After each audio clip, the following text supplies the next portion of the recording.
안녕하세요, 오또행이에요. 오늘은 갑자기 차 안에서 영상을 찍고 있습니다. 제가 독서 모임을 마치고 나왔는데 친구들을 만나러 가는 시간까지 약 20-30분 정도 남았는데 시간이 너무 붕 떠서 이전 독서 모임 했던 카페에서 그대로 앉아있을까 하다가 그냥 독서 모임을 했던 이 탄력을 받아가지고 여러분과 이야기를 더 나눠보면 어떨까 하는 생각이 들어서 주차장으로 나왔습니다. 아무런 대본 없이 오늘 독서 모임 한 책, 내가 틀릴 수도 있습니다. 저는 영어 원서로 읽었고요. I may be wrong입니다. 내가 틀릴 수도 있습니다. 라는 이 책에 대해서 한번 이야기를 편하게 나눠보려고 합니다. 이 책 한 권 가지고 수다를 떨라고 해도 하루 종일 또는 며칠 동안 나눌 수 있을 만큼 이 책은 저한테 크나크게 다가왔는데요. 물론 저는 대부분의 책을 좋아하기 때문에 제가 이야기 드리는 책을 무조건 다 구매하시기보다는 온라인 서점이나 오프라인 서점에 직접 가셔서 본인의 결과 맞는지 아닌지를 먼저 확인해보시고 구입하시는 걸 추천드립니다. 저는 글이라면 다 좋아하는 사람이라서 웬만하면 다 좋아하는 사람이라서 다 좋다라고 이야기하는 편이기 때문에 잘 골라서 소화해 주시면 감사하겠습니다. 오늘 독서 모임 한 책은 내가 틀릴 수도 있습니다 라는 이 책이고요. 이 책은 2-3년 전쯤, 1-2년 전쯤 베스트셀러 자리에 올랐던 책이죠. 여전히 베스트셀러 자리에 있는 것으로 제가 알고 있어요. 많은 사람들, 전 세계적으로 많은 사람들에게 여파를 잔잔하게 안겨주고 있는 책인데요. 이 책이 총 38개의 챕터로 나눠져 있어요. 제가 한 25챕터 정도까지 읽을 때까지는 별 5점 만점 중에 한 2점 정도 줘야겠다라는 생각을 했었는데 후반부로 갈수록 이게 탄력을 받으면서 더 좋아져서 저의 기준으로는 5점 만점 중에 4.8점 정도 줄 수 있지 않을까 싶습니다. 물론 제가 누구의 삶을 평가하고 누구의 글을 평가하고 이럴 정도의 레벨은 아니지만 제 삶에, 제 마음에 얼마나 쿵 하고 와닿았는가를 매겨보자면 4.8 정도가 될 것 같습니다. 초반부에는 집중이 잘 되지 않았다라는 회원님들이 많으셨는데 저는 초반부부터 몰입이 잘 됐습니다. 이 책은 나티코라는 저자님께서 쓰셨는데 1961년부터 2022년까지 이곳에서 살다가 하늘나라로 가신 분인데요. 이분은 인생의 산막을 정말 재밌게 사셨던 분인데요. 20대까지는 경제학을 전공하시고 경제 쪽 경영진으로서 꽤나 잘 나가시던 분이었어요. 사회적으로 부도 쌓으시고 명예도 쌓으시고 잘 사시다가 어느 순간부터 내 삶이 연기하는 삶인 것 같다. 사실 나는 경제라는 것에 크나크게 관심은 없지만 어렸을 때 대학 갈 때쯤에 아빠가 한번 경제는 어디 가서든지 써먹을 수 있는 전공이니까 그거 한번 배워보는 게 어떻느냐 라고 해서 공부도 곧잘 했고 부모님 말도 잘 따르는 편이었기 때문에 아버지의 권유를 따라서 아버지를 자랑스럽게 해드리기 위해서 경제학을 시작하고 그걸 졸업하고 나서 또 경영진으로서 잘 살아냈습니다. 그런데 어느 날부터 그게 이제 버거움이 올라오기 시작하는 거죠. 원래부터 관심이 있던 분야도 아니고 자신의 꿈도 아니었고 자신의 꿈이 무엇인지도 제대로 모르는 상태로 쭉 살아오다가 빛나는 서류 가방을 들고 나가는 길이 나 연기하러 나가는 길 같다. 내가 이렇게 경영이나 경제에 관심이 없는 거가 들통나면 어떡하지? 내가 지금 이 쓰고 있는 가면이 가면이라는 것 자체가 들켜버리면 어떡하지? 오늘 내가 해야 하는 일이 있는데 나 완벽하게 해냈나? 내가 그 일을 해내다가 실수하면 어떡하지? 두려움과 불안과 걱정 이런 것들이 끊임없이 따라오는 무대 위에 올라가는 연기인으로서 살아가는 것 같다라는 것을 깨닫고 그만둬야겠다 라고 5분 만에 사표를 쓸 것을 결정을 하십니다. 그리고 진짜 그 일을 그만두시고 모든 것을 버려 던지시고 태국의 정글로 숲속 승려가 되기 위해서 떠나십니다. 그 숲속에서 하루에 한 끼만 드시고 모기장을 사치로 여기면서 다른 사람들과 더불어서 공동체 생활을 하면서 17년 동안 그곳에서 수련을 하십니다. 근데 수련을 한 그것들 무엇을 얻었는지를 이 책에 담아주셨고요. 수련을 하고 나서 마치고 나서 스웨디시 소사이어티로 2018년에 나오시는데 그곳에서 속세하고 멀어진 삶을 사시다가 나오다 보니까 이 속세가 버겁습니다. 처음에는 적응을 잘 못하세요. 원래 그 사회에 속해 있었는데도 불구하고 그런 경험이 있었음에도 불구하고 17년이라는 것을 수련을 하고 이 세상으로 다시 나온 것임에도 불구하고 이 세상의 거침과 이 세상의 돈 중심으로 돌아가는 이 자본주의 사회의 이 거친 냉정함 속에서 어질어질해 하시다가 1년 반 정도 어질어질 우울증도 겪으시고 하시다가 다시 강사로서 메디테이션 티처로서 퍼블릭 스피커로서 자리를 다시 잡으시고 살아내십니다. 그러다가 ALS라는 질병을 얻으시고 2022년에 세상을 떠나셨는데요. 세상을 떠나시기 전 이 책을 남기시고 떠나신 거예요.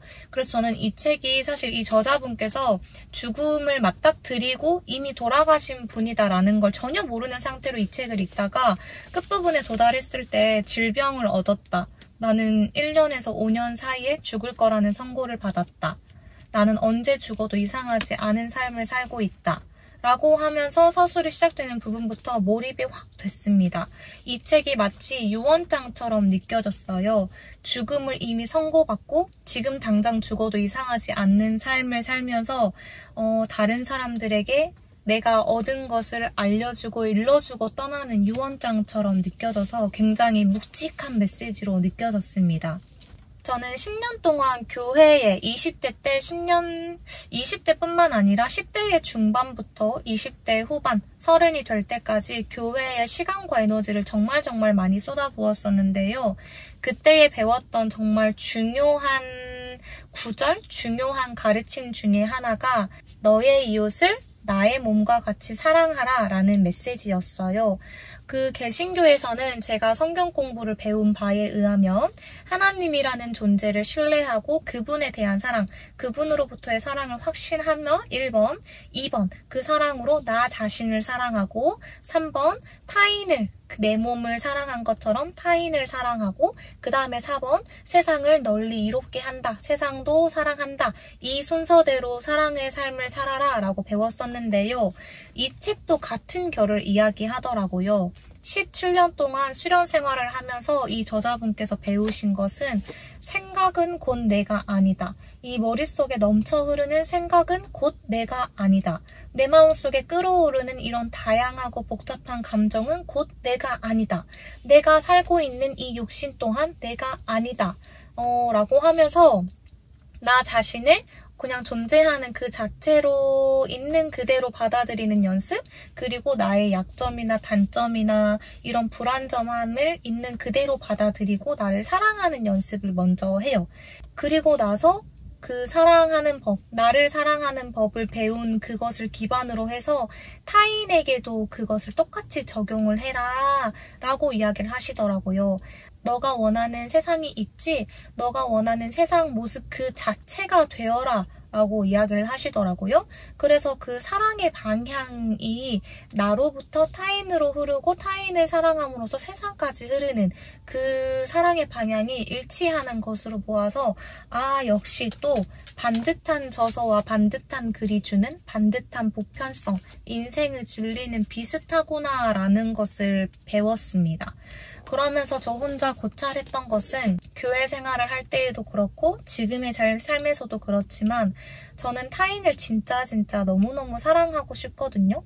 진심으로 사랑하고 싶은데 저는 사실 그러지 못하는 사람이에요. 저는 제 자신이 먼저인 이기적인 사람이기 때문에 그게 정말 쉽지가 않고 제 마음속에 사랑이라는 마음은 많이 없는 것 같아요. 다른 사람들이 어울리고 막 이렇게 하는 그런 사람들을 비교해 봤을 때, 그런 사람들과 제 삶을 비교해 봤을 때 저는 제 마음에 사랑이 그렇게 많지 않은 것 같거든요. 그 한계가 분명히 느껴지는 사람인데 왜 그럴까? 나는 이게 왜 버겁고 다른 사람을 사랑하고자 하는 이 루틴이, 이 마음가짐이 왜 이렇게 쉽사리 넘어지고 왜 이렇게 실수가 많고 왜 이렇게 잘 안 되지? 라고 점검을 해보았을 때 이 사랑의 방향이 잘못됐을 수도 있겠다. 타인을 먼저 사랑하려고 하는 것이 아니라 나라는 사람과 나라는 이 존재와 먼저 제일 친한 친구가 되고 나를 가장 먼저 사랑하고 나를 긍휼히 여기며 나 자신을 먼저 신뢰함으로 말미암아 그것이 타인으로 흘러가야 하는데 나는 그 단계를 조금 점프하려고 하지 않았었나, 그것을 지금 몇 년 동안 지속하고 있지 않나 라는 점검을 하게 되었습니다. 그래서 나라는 사람, 나라는 존재 그 자체를 있는 그대로 받아들이지 못하고 있는 상태에서 타인을 있는 그대로 사랑하려고 하니 그게 되겠어요? 나 자신도, 내가 내 자신도 있는 그대로 받아들이지 못하고 더욱더 완벽하려고 하고 나의 약점, 나의 부족한 점을 받아들이는 것을 힘들어 하는데 그 타인의 부족한 점을 수용하기는 더 어렵겠죠. 그래서 이 방향을 다시 한번 점검하고 고찰하게끔 도와주는 책이었고요. 그리고 이 독서 모임은 좀 특이하게도 이 도서를 지정한 운영자님께서 발제문을 만들어 오는 게 아니고 이 독서 모임에 참여하는 참가자 인원이 모두 다 발제문을 올리게끔 운영이 되더라고요. 그래서 저도 발제문을 올렸는데 다양한 발제문을 만들고 싶었지만 저 혼자 나댈 순 없잖아요. 그래서 하나의 포커스를 맞춰서 발제문을 냈는데 저는 letting go, should, 해야 한다, should의 letting go, 내려놓음에 대해서 집중을 해서 발제를 했습니다. 옆에 차가 나가나 봅니다. 시동소리 들리시나요? 이 저자는 자신이 쭉 걸어왔던 그 삶에서 축적해온 직업적 커리어, 그 직업적 커리어라는 건 단순히 그 대학에서 전공을 하고 졸업해서 얻고 이렇게 쉽사리 얻어지는 것이 아니잖아요. 어떻게 보면 어린 시절부터 쭉 공부해왔던 것을 축적해왔던 것으로 쌓아낸 것인데, 이뤄낸 것인데 그것에 대한 집착을 내려놓으십니다. 그리고 이제 승려로서 살아가시고 승려로서 살아내시면서 아까도 말씀드렸지만 거의 무소유에 가까운이 아니고 무소유 그 자체의 삶을 살아내시면서 물질, 소유에 대한 집착을 내려놓으십니다. 그리고 생각이 나도 아니요, 감정이 나도 아니요, 내가 맞다라고 추구했던 자아상도 내가 아니요, 지금의 나는 고정적이 아니라 유동적이기 때문에 순간순간에 나를 받아들여야 한다라고 하면서 자아에 대한 집착마저도 내려놓으시고 나중에 죽음을 맞이할 때에는 이 몸도 내가 아니었구나. 몸아, 나와 평생 함께 일해줘서 고맙다. 너가 허락하는 기간까지 우리 함께 잘해보자. 너가 허락하는 그 기간이 끝나면 감사하는 마음으로 너를 잘 보내줄게 라고 하면서 이 육신에 대한 집착도 내려놓으시고 마지막 죽음을 조금씩 받아들이시는 그 과정에서는 이 삶에 대한 집착까지도 내려놓으십니다. 아, 인간은 어차피 죽을 수밖에 없지. 그거는 마땅한 사실이지. 인간이라면, 숨쉬는 인간이라면, 이 세상에 태어난 인간이라면 응당 다 죽는 거지. 내가 그걸 어찌 하겠는가 하면서 죽음, 삶에 대한 집착조차도 다 내려놓으십니다. 내려놓음에 포커스를 맞춰서 발제를 해보았는데요. 그 발제문을 여러분과 함께 나눠보고 싶습니다. 정확히 지금 기록을 볼 수 없기 때문에 제 머릿속에 떠오르는 대로 한번 여러분께 질문을 던져볼게요. 여러분도 시간이 나실 때 그 답변을 하나씩 생각해 보시면 좋을 것 같아요. 첫 번째 카테고리는 삶의 통제로 삼았습니다. 우리 인생은 우리의 뜻대로 되지 않잖아요. 그런데 우리는 우리의 삶이 should, 이렇게 흘러가야만 한다라고 그리고는 합니다. 그리고 우리가 그린 그 모습과 우리가 계획한 그 방향과 달라질 때에 우리는 화를 내고 분노하고 초조해하며 답답해하며 왜 이렇게 됐지? 라고 받아들이지를 못하죠. 내려놓지를 못하죠. 그런데 우리 삶은 내가 통제할 수 있는 부분과 통제하지 못하는 부분으로 나뉘잖아요. 내가 통제할 수 있는 부분에서는 최선을 다해서 우리의 삶을 일궈내야 하지만 그 밖의 영역까지 우리가 손을 뻗치려고 하는 경우가 참 많아요. 그곳에 대한 집착을 내려놓아야 한다라고 저자는 메시지를 던지는 것 같은데요. 첫 번째 삶의 통제에 대한 발제는 두 가지입니다. 1-1. 여러분은 지금 현재의 삶에서 통제하고자 부단히 과하게 애쓰는 것이 있나요? 1-2. 삶의 불확실성을 수용한다는 것은 우리의 삶에서 왜 중요할까요? 그리고 제가 두 번째로 카테고리를 잡았던 것은 성공의 집착이었던 것 같아요. 이전까지는 타인의 시선에 맞춰서 아빠를 자랑스럽게 하기 위해서 경제를 전공하고 그 전공한 것에서 너무나도 공부를 잘 해내고 그 너무나도 잘했던 그 단계를 쭉 밟아서 너무나도 잘하는 경제 경영진이 되었어요. 그것이 성공이라고 생각하면서 살았고 물질적으로도 많이 충족을 했었겠죠? 그런데 그 성공의 개념을 바꾼 거죠. 자기 자신을 제대로 알아가고 자기 내면의 목소리를 듣는 것을 잘하는 것이 성공이다. 성공에 대한 정의를 그렇게 바꾸면서 삶의 방향과 결이 달라진 것 같은데요. 그것에 대한 발제입니다. 2-1. 여러분에게 성공이란 무엇을 의미하나요? 2-2. 저자처럼 이전과는 완전히 다른 모양의 성공을 쫓아본 경험이 있나요? 그리고 세 번째 카테고리로 잡은 것은 자아의 집착이었는데요. 페르난도 페소와 불안의 서에도 그런 말이 나옵니다. 어제의 나와 오늘의 나는 다르다. 어제 내가 경험했던 것을 오늘 경험한다는 것은 있을 수 없는 일이다. 그것은 우리가 우리 자아에 대해서 진정으로 알지 못한 채로 그냥 흐르면서 사는 것이지 진짜 산다라고 할 수 없다. 이런 결의 이야기를 하는데요. 자아는 고정적이 아니라 유동적이라고 이분은 말씀하시는 것 같아요.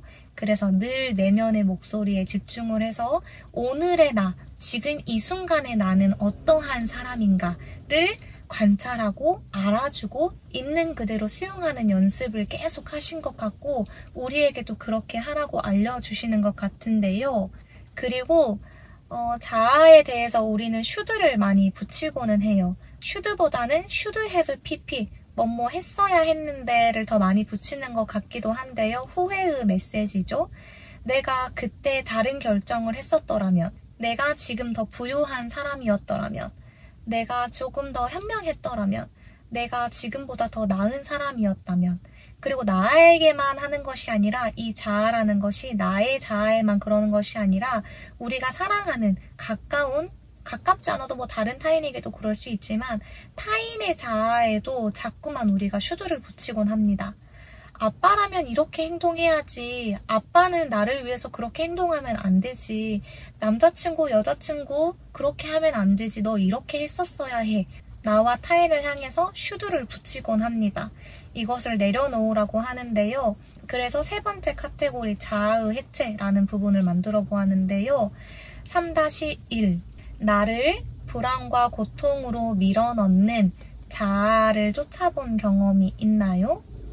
두 번째, 여러분은 자아가 고정적이라고 생각하시나요? 유동적이라고 생각하시나요? 3-3. 이전과는 달라진 현재 지금의 나의 모습 중에 새로운 모습이 있나요? 였습니다. 사실 꼬리 질문을 만들으라고 하면 얼마든지 만들어낼 수 있을 것 같은 카테고리죠. 자아의 해체 부분은. 다른 부분도 흥미롭긴 하지만 저 오또행이 봤을 때에는 자아의 해체 이 부분이 저는 사실 제일 재밌었습니다. 그리고 이제 몸에 내려놓음, 뭐 죽음에 내려놓음 여기까지 쭉 가면 좋긴 하겠지만 제가 딱 그 정도 한 25챕터, 챕터 25 정도까지 보고 나서 이제 발제문을 먼저 제출하고 완독을 했었어가지고 세 가지 카테고리로 발제를 마무리를 했었고요. 마지막 네 번째 카테고리는 우리가 실천을 하며 살아가야 되지 않겠습니까? 그래서 실천까지 나아갔습니다. 네 번째 카테고리, 내려놓음 그 자체입니다. 내려놓음. 4-1. 지금 여러분의 삶에서는 내려놓고 싶은 것이 있나요?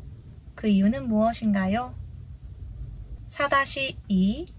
내려놓음을 실천하기 위해서 구체적으로 어떻게 해야 할까요? 였습니다. 마지막 질문에 대한 답을 한번 나눔으로써 이 영상을 마무리해볼까 하는데요. 근데 영상을 마무리하기에는 조금 아쉽긴 합니다. 이게 대본 없이 전달을 하다 보니까 부족한 점도 많이 있고 정리가 되지 않는 채로 나누다 보니까 이 영상을 딱 중지를 누르는 순간 그 말 했었어야 하는데 라고 떠올릴 것 같긴 하지만 끝이 있어야 하니까 말이에요. 네 번째 질문에 대한 저의 답. 내려놓음을 실천하고 싶은 부분은 저는 미래에 대한 불안감을 내려놓고 싶습니다. 저는 왜 이렇게 상상력이 풍부한 걸까요? 아직 일어나지도 않은 미래에 대해서 다양한 방향으로 생각해보면서 불안감을 스스로 증폭시키는 스타일인데요, 제가. 근데 이 책에서 그렇게 말합니다. 미래는 불확실하다. 미래에서 확실한 건 하나도 없다. 딱 하나, 태어난 인간, 생명을 가진 인간이라면 모두 언젠간 죽는다. 그것만 확실한 미래일 뿐 나머지는 그 어느 것도 확실하지 않다. 우리는 미래를 알 수 없다. 미래는 없다. 미래는 짐작할 수 없다. 라고 이야기를 하시는데요. 저는 그 메시지가 굉장히 저에게 큰 위로와 방향 제시를 해주었어요. 이 책에서 생각이 곧 내가 아니다 라는 것과 미래에 죽는다는 것 외에는 확실한 것은 하나도 없다 라는 이 두 가지 생각을 합쳐서 저는 미래에 대한 불안감이 떠오를 때마다 내가 아니다 하고 이렇게 싹둑싹둑 잘라내는 연습을 하려고 합니다. 내려놓으려고 합니다. 미래에 대한 불안감을. 그리고 그것을 어떻게 구체적으로 실천할 수 있느냐, 이렇게 제가 인지하고 있는 것만으로도 실천은 이미 시작되었다고 생각해요. 이 책을 읽는 순간순간, 이 책을 읽는 그 시기 동안 저는 많이 그 싹을 잘라냈었거든요. 그래서 앞으로도 이 연습을 계속 하려고 노력할 거고요. 얼마나 이게 지속될지는 모르지만 또 이 지속력이 약해질 때는 또 다른 또 좋은 저서가 저한테 나타나서 또 이 얘기를 해주겠죠? 저는 미래에 대한 불안감을 내려놓을 것이고요. 근데 이제 내려놓음을 어떻게 실천할 수 있냐라고 하는 그 질문에 대해서 어떤 내려놓음을 선택하셨는지 모르지만 어떤 내려놓음이든 이 답 하나면 사실 모든 게 끝장나는 모범 답안이 이 책에 나오는데요. 방금도 말씀드렸지만 인간은 죽는다. 언제 죽을지 모른다. 지금 당장 죽을 수 있다. 라는 것을 우리가 늘 유념하고 살면 사실 모든 걸 내려놓을 수 있습니다. 내가 사랑하는 사람들이 이해할 수 없는 행동을 할 때 왜 그러는 거야? 그러지 마 라고 다그치고 그들을 바꾸고 싶고 그들을 막 어떻게든 막 지지고 볶고 하고 싶지만 내가 지금 이 사람과 대화하는 것이 마지막 대화라고 생각을 하면 내가 죽을 수도 있다라고 생각하고 마지막 대화가 될 수 있다라고 생각하면 그런 대화를 하고 싶지 않겠죠. 물론 사랑하는 마음에 잔소리를 하는 것일 수도 있지만 진짜로 그들을 위한 말일 수도 있지만 대부분은 그렇지 않거든요. 그냥 우리가 생각하는 그 틀에 그들을 가두는 경우가 많기 때문에 내려놓을 수 있습니다. 또 나 자신에 대한 채찍질도 멈출 수 있어요. 오늘 당장, 내일 당장 죽을 삶이라고 생각하면 나와 보내는 마지막 날이라고 생각하면 나의 그 잘못한 점과 나의 부족한 점과 나의 실수를 용서하고 용인하고 관용을 베풀 수 있겠죠. 그리고 또 세상에 대한 것도 내려놓을 수 있어요. 이 세상은 대체 왜 이렇게 답답하게 흘러가는 거야? 내 뜻대로 되는 건 하나도 없어! 라고 하면서 삶을 통제하려고 하는 것 또한 이게 내가 마주하는 삶의 모습, 세상의 모습, 세상의 얼굴의 마지막 얼굴이라고 생각하면 다 아름다워 보이지 않겠어요?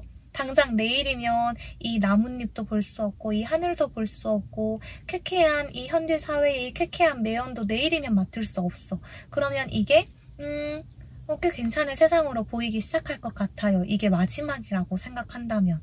또 숫자에 대한 집착, 성공에 대한 집착, 그 경제적 성공에 대한 집착, 숫자적인 집착도 내려놓을 수 있을 것 같아요. 당장 내일 죽을 삶인데 우리가 그 숫자를 쫓아서 뭐 하겠어요. 물론 그것이 진정한 삶의 의미로서 다가오는 분들도 계시긴 하겠지만 많지는 않을 거라고 생각합니다. 그래서 대부분의 저서들이 그러한 것에서 물러나와 우리 진정한 행복을 찾아내자라는 메시지를 전달하는 것이잖아요. 정말 우리가 죽음이 언제 닥칠지 모른다. 그것이 나에게 뿐만 아니라 내 주변에 있는 사람들에게도 그러하다라는 것을 우리가 늘 유념하고 살아가면 쉽게 내려놓을 수 있고 삶을 윤택하게, 자비를 베풀면서 다정하게, 카인드하게, 친절하게 살아낼 수 있을 거라고 생각합니다. 내려놓음을 실천할 수 있는 구체적 방안, 죽음을 늘 기억하라. 메멘토 모리인가요, 이게? 그렇습니다. 그리고 죽음이라는 것이 그렇게 무겁고 무섭고 두렵고 이런 존재만은 아닌 것 같아요. 그냥 태어났으면 죽는다는 어쩌면 동일한 선상의 말인 거죠. 있는 개념인 거죠. 그리고 우리가 태어남으로 이렇게 나아가진 않잖아요. 우리는 사실 매일매일 죽음을 향해서 나아가는 삶인 건데 죽음을 유념하지 않고 살아간다는 것이 가능한가요? 저는 죽음을 유념하지 않고 살아가는 것은 불가능하다라고 생각합니다. 그리고 죽음을 유념하면 할수록 사람이 더 겸손해지고 마음의 여유가 생기는 것 같아요. 저는 이제 주변 사람들의 상실을 꽤 어렸을 때부터 많이 겪었던 사람이라서 죽음을 늘 유념하면서 살았거든요. 이 책에도 그러한 부분이 나와요. 영화나 드라마에서 주인공들은 늘 죽음과 맞서 싸우고 이겨내는 모습으로 그려집니다. 이런 것들이 우리가 의식하지 못하는 사이에 그 모습들이 이렇게 각인이 되면서 죽음은 맞서 싸워야 하는 존재라고 우리 안에 심겨졌을 수 있는 거죠. 그런데 꼭 그렇지만은 않은 거죠. 죽음은 너무나도 당연한 거니까. 그리고 죽음에 대한 그런 죽음의 당연성에 대해서 서술된 부분을 읽을 때에 기안84님의 TV 프로그램 태어난 김에 세계 일주가 생각이 났어요. 다양한 나라를 기안84님께서 여행을 하시는데 신기하게 가는 곳마다 장례식이 눈앞에 펼쳐지고 그곳에 초대받아서 가게 되고 이러시더라고요. 그런데 각 나라마다 죽음을 대하는 태도가 많이 달랐어요. 마다가스카르였나? 그곳이었던 것 같은데 가족들이 죽으면 그 몸을, 그 시체를 한 곳에 그 저 땅 밑에 이렇게 같이 묻어 놓습니다. 그리고 몇 년이 흐른 뒤에 그 몸을 다시 꺼내서 그 두르고 있는 천을 새 것으로 이렇게 다시 덮어주면서 안아주고 우리는 아직도 아빠를 기억하고 있어요. 삼촌을 기억하고 있어요. 라고 저곳으로 떠난 그 존재들을 여전히 기억하고 있어요. 잘 지내고 있죠? 라고 하면서 죽음을 실제적으로 이렇게 다루는 모습들이 나오더라고요. 죽음을 직시하는 그 순간에 물론 눈물을 흘리는 가족들도 있긴 하지만 대부분의 사람들은 그 옆에서 춤을 추고 노래하고 신나게 그들을 기억하더라고요. 그래서 상실이라는 것이 꼭 눈물로 꼭 슬픔으로 대해야 하는 것은 아니구나 라는 것을 그 프로그램을 통해서 배웠었는데요. 나중에 죽음이란 무엇인가도 한번 고찰해보는 시간을 가져볼까 합니다. 궁금증이 생겼어요. 그러면서 영화 코코가 생각났어요. 애니메이션 영화긴 하지만 명작이죠. 내가 그 먼저 간 존재들을 잊지 않는 한, 기억하는 한 그들의 세계에서 그들은 여전히 존재한다, 살아있다. 몸은 떠났지만 내가 기억하는 한 그들과 함께 살고 있는 것이다 라는 메시지를 얻을 수 있었던 영화였는데 그것도 생각이 나면서 죽음을 굳이 그렇게 두려워할 건 아니구나. 죽음은 무겁고 두렵고 슬픈 것으로만 받아들일 만한 것은 아니구나 라는 고찰까지 하게 되었습니다. 이 책은 정말 또 재밌게 읽었던 이 책 밀리의 서재에도 있습니다. 그런데 저는 불교 사상하고 조금 잘 맞는 편이에요. 성격이 좀 그런 것 같아요. 저의 생각의 결이나 이런 것이 불교의 결과 잘 맞아서 좋게 읽었는데 호불호가 조금 강한 책인 것 같더라고요. 밀리의 서재 리뷰를 봐보니까 저는 다 좋다라고 이야기할 줄 알았는데 불호의 리뷰가 좀 생각보다 많아서 놀랐습니다. 그래서 여러분도 제 이야기를 들어보시고 괜찮을 것 같다 라고 생각되시면 한번 읽어보시기를 추천드리고요. 별론데? 라고 생각하신다면 결에 맞는 다른 좋은 책들도 많이 있으니까 다른 좋은 책을 또 찾아서 여정을 떠나시면 되겠습니다. 여러분의 모든 여정이 저는 행복하고 의미가 있었으면 좋겠어요. 우리가 다 다른 사람이기 때문에 모두 다 같은 생각을 품을 수는 없어요. 다른 생각을 품지만 다른 책을 읽지만 그래도 여러분 안에 어른다운 어른의 모습, 성숙한 모습을 조금씩 이렇게 연마하시면서 나아가시기를, 그래서 우리 모두 다 이렇게 연마한 사람들이 모여서 아름다운 세상을 만들어내기를 저는 꿈꿔봅니다. 오늘도 아주 긴 이야기였죠. 더 이야기를 하려면 하겠지만 친구를 만나러 가야 하기 때문에 여기에서 이야기를 마치도록 하겠습니다. 내가 틀릴 수도 있습니다 라는 요 책 이야기를 끝까지 들어주셔서 함께 해주셔서 정말 감사합니다. 다음에 제가 나누는 책 수다도 재미있게 편하게 들으러 와주시면 감사하겠습니다. 여러분에게 조금이나마 힘과 위로가 도움이 되었다면 좋아요, 구독 부탁드리고요. 다음에 또 봬요. 안녕히 계세요.